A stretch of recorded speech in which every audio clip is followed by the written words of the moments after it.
Express g of x equals x squared plus 8x plus 17 in standard form. Find the coordinates of its vertex and determine its maximum or minimum value.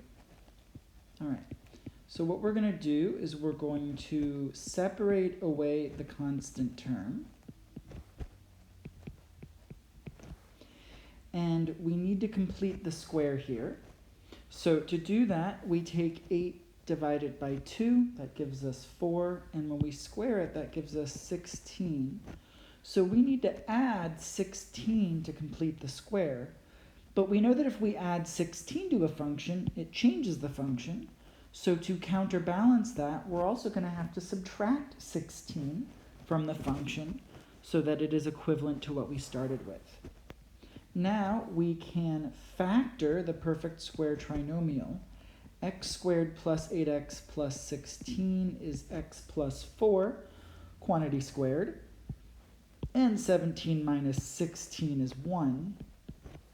So now we've written g of x in standard form with an invisible 1 out front. So it's 1 times x minus 4, quantity squared, plus 1. And this is in the standard form a times x minus h squared plus k. Now we need to find the coordinates of the vertex. We know that we get that with h comma k.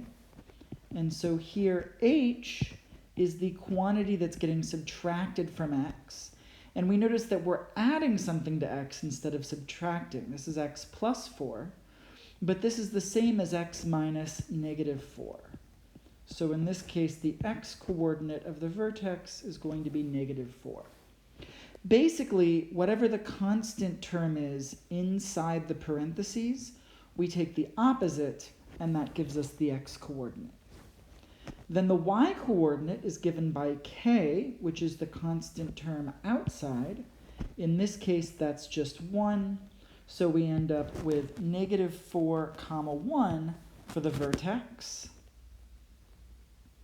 The reason we take the opposite of the constant here for the x, but we take the actual constant for the y, is because in our formula we've got x minus h squared and then plus k.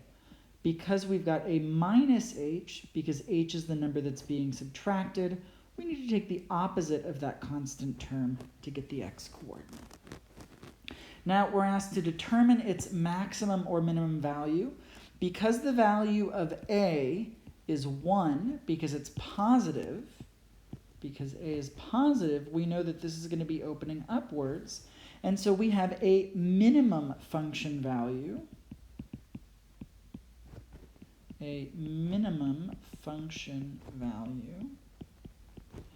Of, and remember that that minimum value is the y coordinate of our vertex. So the minimum function value is going to be 1, and it occurs when x equals negative 4.